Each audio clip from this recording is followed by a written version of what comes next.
بسم اللہ الرحمن الرحیم۔ السلام علیکم students, welcome to my YouTube channel. ہم کلاس 9 کی چیپٹر نمبر 2 پہ تھے۔ کل ہم نے 5 حدیث مبارکہ اور ساتھ میں حدیث نبی کی اہمیت و فضیلت اور اس کی تعریف پڑھی تھی، اور آج ہم حدیث نمبر 6 سے سٹارٹ کریں گے۔ حضور صلی اللہ علیہ وسلم کا ارشاد گرامی ہے، انا اخوانکم خوالکم جعلهم اللہ تحت ایدیکم فمن کان اخوہ تحت یدہ فلیطعمہ مما یاکل ولیلبسہ مما یلبس ولا تکلفہم ما یغلبہم فإن کلفتموہم ما یغلبوہم فعینوہم۔ یعنی تمہارے غلام تمہارے بھائی ہیں، انہیں اللہ تعالیٰ نے تمہارے متحت رکھا ہے، چنانچہ جس شخص کا بھائی اس کے متحد ہو اسے چاہیے کہ اسے وہی کھلائے جو خود کھاتا ہے، اور اسے وہی لباس پہنائے جو وہ خود پہنتا ہے، اور ان سے وہ کام نہ لو جو ان کی طاقت سے زیادہ ہو، اور اگر ایسے کام کی انہیں زحمت دو تو خود بھی ان کا ہاتھ بٹاؤ۔ تو اس حدیث مبارکہ میں جو ملازم رکھے جاتے ہیں، جو غلام ہوتے ہیں، ملازم ہوتے ہیں، ان کے احکامات بیان کیے گئے ہیں۔ اللہ تبارک تعالیٰ نے ان کو تمہارے تحت کیا ہے، تمہیں امیر بنایا ہے، ان کو غریب بنایا ہے، ان کو تمہارے تحت کیا ہے، تو وہ بھی تمہارے بھائی ہیں۔ تو ہمیں چاہیے کہ جس طرح کہ ہم چاہتے ہیں، جیسا ہم کھاتے ہیں ویسا ہم ان کو بھی کھلائیں، جیسا ہم لباس پہنتے ہیں ویسا ان کو بھی لباس پہنائیں، کیونکہ انسانیت، جن سے انسانیت میں وہ ہمارے برابر ہیں۔ اگرچہ ہم کو اللہ تعالیٰ نے مال زیادہ دے دیا اور ان کو کم دیا ہے، اور ان کو ہمارے متحد بنا دیا ہے، تو ہم جن سے انسانیت میں برابر ہونے کے ناطے ہم جو کھاتے ہیں وہی ان کو کھلائیں، جو پہنتے ہیں وہی ان کو پہنائیں، اور ان سے وہ کام نہیں لینا جو وہ کر نہ سکتے ہوں، جو ان کی طاقت سے زیادہ ہو، جو ان کی طاقت پر، ان کی جان پر بوجھ بنے، تو ایسا کام نہیں کرنا، ایسا کام کرنے کا ان کو نہیں کہنا۔ ہاں، اگر ایسا کام کروانا بھی ہے تو ہم نے ان کا ہاتھ بٹھانا ہے۔ آگے حدیث نمبر 7 ہے،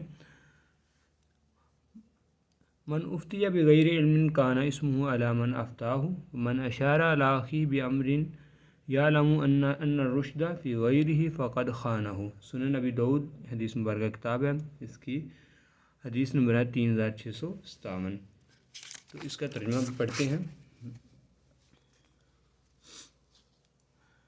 ترجمہ: جس شخص کو کسی نے علم کے بغیر فتویٰ دیا تو عمل کرنے والے کا گناہ فتویٰ دینے والے پر ہوگا، اور جس نے اپنے بھائی کو کوئی ایسا مشورہ دیا جب کہ اس کو علم بھی تھا کہ بھلائی اس کے علاوہ ہے، تو اس نے خیانت کی۔ اس میں 2 چیزیں بیان کی گئی ہیں۔ ایک تو یہ کہ جس بات کا آپ کو پتہ نہیں ہے آپ نے وہ آگے نہیں پھیلانی، اس سے رک جانا ہے، کیونکہ اگر آپ کو پتہ نہیں ہے تو جو آگے اس پر عمل کرے گا، آپ نے غلط بات بتا دی، کسی کو غلط فتویٰ دے دیا، تو جو اس پر عمل کرے گا اس کا گناہ بھی آپ کے سر ہوگا۔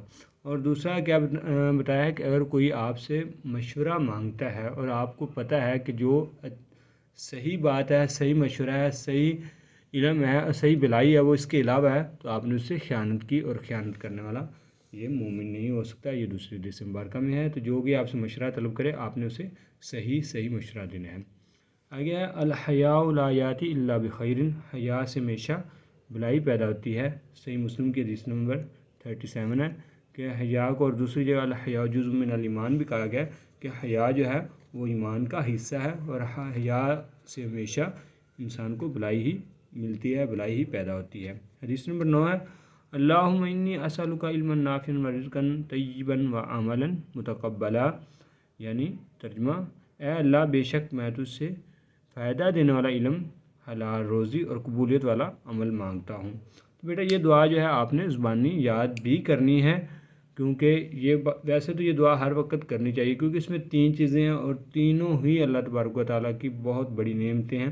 نمبر 1 تو علم نافع۔ علم نافع کون سا ہوتا ہے؟ فائدہ دینے والا علم، یہ نہیں کہ آپ اس سے دوسرے لوگ بھی آپ سے مستفید ہو سکیں، صرف اپنے پاس نہیں بلکہ دوسرے لوگ بھی اس سے مستفید ہوں، تو یہ فائدہ دینے والا علم ہوگا۔ حلال روزی، یہ اللہ تعالیٰ کی بہت بڑی نعمت ہے کہ آپ گھر میں جو پیسے کما کے لائیں، جو لاتے ہیں وہ حلال ہوں، یہ بہت بڑی بات ہے۔ اور قبولیت والا عمل، ایسا عمل جو اللہ تبارک تعالیٰ کی بارگاہ میں قبول ہو جائے۔ میرے خیال میں اگر ایسے عمل کرنا شروع کر دیں، اور ایسے عمل ہونا جو ہوں وہ اللہ تعالیٰ کی بارگاہ میں قبول ہونے شروع ہو جائیں، جو ہم کرتے ہیں نیک اعمال، تو ہماری بخشش کا ذریعہ بن سکتے ہیں۔ حدیث نمبر 10 ہے، کل المسلم علی المسلم حرام دمہ و مالہ و عرضہ۔ ترجمہ صحیح مسلم کی حدیث نمبر ہے 2564۔ ترجمہ ہے ہر مسلمان پر دوسرے مسلمان کا خون، مال اور عزت حرام ہے۔ 3 چیزیں اس میں بیان کی گئی ہیں۔ ایک تو یہ کہ جو خون ہے یعنی کہ ایک مسلمان کا دوسرے مسلمان کو قتل کرنا جو ہے یہ حرام ہے۔ نمبر 2، ایک مسلمان کا دوسرے مسلمان پر مال یعنی چوری کر کے کسی چوری چکاری کے ذریعے یا کسی ڈکیٹی کے ذریعے مال لینا یہ بھی حرام ہے۔ اور نمبر 3، عرضہ اس کی عزت پر بھی ڈاکہ ڈالنا، یہ تینوں حرام ہے۔ ہر مسلمان دوسرے مسلمان کا بھائی ہونے کے ناطے اس کا خون، اس کا مال اور اس کی عزت حرام ہے۔ آگے اس کتاب میں یہ 20 اسماء الحسنہ شامل کیے گئے ہیں، تو بہتر تو یہی کہ یہ ہمیں زبانی یاد ہونے چاہیے، تو بلکہ ہم نے کرنے ہیں۔ تو بچے آئیے پڑھتے ہیں۔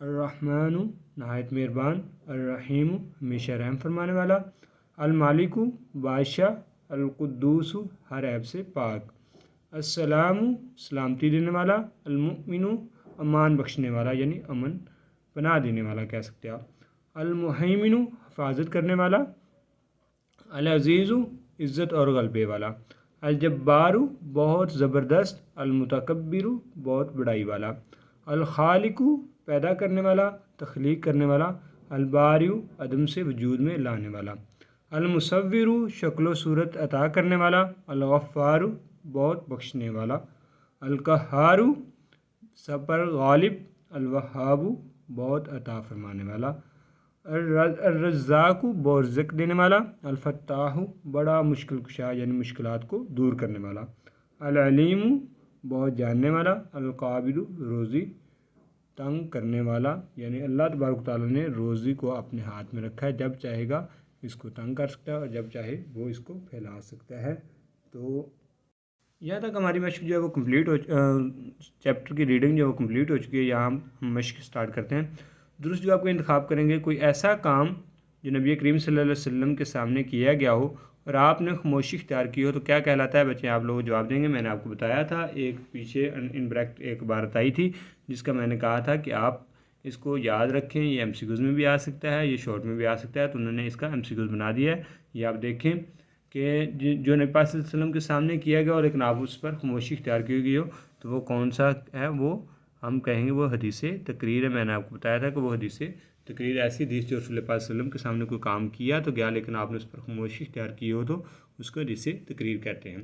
نمبر 2 ہے قرآن مجید کی توضیح و تشریح کا پہلا عملی ماخذ کیا ہے؟ تو میں نے بتایا تھا کہ جو قرآن مجید کی تشریح اور توضیح کے لیے سب سے پہلا جو ہے ماخذ ہے وہ کیا ہے؟ حدیث نبوی صلی اللہ علیہ وآلہ وسلم۔ حدیث مبارکہ کے مطابق رزق میں وسعت ہوتی ہے کس چیز سے؟ سیر و سیاحت سے، صلہ رحمی سے، تجارت سے یا علم حاصل کرنے سے؟ تو ہم نے بڑا رسول اللہ صلی اللہ علیہ وسلم نے 2 چیزیں بتائی تھیں۔ ایک تو یہ کہ آپ نے صلہ رحمی کرنی ہے، یعنی رزق میں برکت اور عمر میں برکت اگر کوئی چاہتا ہے تو وہ صلہ رحمی کرے، یعنی اپنے رشتہ داروں کے ساتھ جوڑے، رشتہ داروں کے ساتھ رشتہ داریاں جوڑے اور ان کے ساتھ اچھا سلوک کرے، اس نے سلوک کرے تو یہ اس کی عزت میں اور اس کے مال میں، اس کے رزق میں وسعت کا سبب بنے گا۔ اچھا آگے غلط مشورہ دینے کو قرار دیا گیا، خیانت قرار دیا گیا۔ ہم نے بھی حدیث مبارکہ پڑھی ہے کہ غلط مشورہ دینے کو خیانت قرار دیا گیا۔ گناہ کبیرہ میں سے ہے، میں نے بتایا تھا کہ پیچھے 4 چیزیں انہوں نے بتائی تھی جن میں سے ایک والدین کی نافرمانی ہے۔ والدین کی نافرمانی کرنا بہت بڑا گناہ ہے، تو بچوں ہم نے اس سے بچنا بھی ہے۔ ہم نے اپنے والدین کا کہنا ماننا ہے اور ان کی نافرمانی نہیں کرنی۔ آگے مختصر جوابات دیں تو بیٹا یہ سارے ہم نے کیے ہوئے ہیں بڑے اچھے طریقے سے، میں نے پیچھے کروا چکا ہوں، لیکن مزید ہم نشان لگا لیتے ہیں، مارک کر لیتے ہیں تاکہ آپ لوگوں کو اگر کوئی تھوڑا سا کنفیوژن ہو تو اس کو آپ دور کر سکیں۔ حدیث سے کیا مراد ہے؟ تو ہم نے پہلے پیج پہ ہی اس کو پڑھا تھا۔ حدیث سے کیا مراد ہے؟ حدیث کا لغوی معنی بات یا گفتگو کے ہیں۔ شرعی اسلام میں وہ قول اور عمل جس کی نسبت نبی کریم صلی اللہ علیہ وسلم کی طرف وہ حدیث کہلاتا ہے۔ اگر آپ یہاں تک لکھ دیتے ہیں تو آپ کا یہ جواب بالکل ٹھیک ہوگا، اور اگر آپ یہاں تک مجموعہ حدیث نبوی کہلاتا ہے یہاں تک لکھ دیتے ہیں تو یہ بہت بڑا یعنی بہت بہترین ہو جائے گا، بہتر سے بہتر تر ہو جائے گا۔ تو یہ آپ کوشش کریں یہاں تک لکھنے کی تاکہ آپ کے کوئی نمبر کاٹنے کی وجہ نہ بچے۔ سوال نمبر 2 ہے حدیث حضور اکرم صلی اللہ علیہ وسلم نے عمدہ اخلاق والا کسے قرار دیا ہے؟ تو یہ پہلی حدیث ہی ہم نے پڑھی تھی کہ مومنوں میں سے کامل ترین ایمان والا وہ ہے جو اپنے اخلاق میں بہترین ہے، اور ان میں سب سے بہتر وہ ہے جو اپنی بیویوں کے لیے بہتر ہے۔ تو یہ حدیث، اس کا ترجمہ جو ہے ہم یہ لکھیں گے، اس کویشچن نمبر 2 کا یہ آنسر ہے۔ تو آگے ہے کویشچن نمبر 3، حدیث کی اہمیت سے متعلق قرآن مجید کی آیت کا ترجمہ لکھیں۔ تو اہمیت کے متعلق جو قرآن مجید کی آیت کا ترجمہ وہ یہ لکھیں گے، اے ایمان والو، اللہ تعالیٰ کی اطاعت کرو اور رسول پاک صلی اللہ علیہ وسلم کی اطاعت کرو اور اپنے اعمال کو ضائع نہ کرو۔ یہ لانگ شارٹ کویشچن نمبر 3 ہے، تو ہم یہ لکھیں گے۔ اس کے بعد آگے ہے نبی کریم صلی اللہ علیہ وسلم نے غلط فتویٰ دینے کی کس طرح مذمت فرمائی ہے؟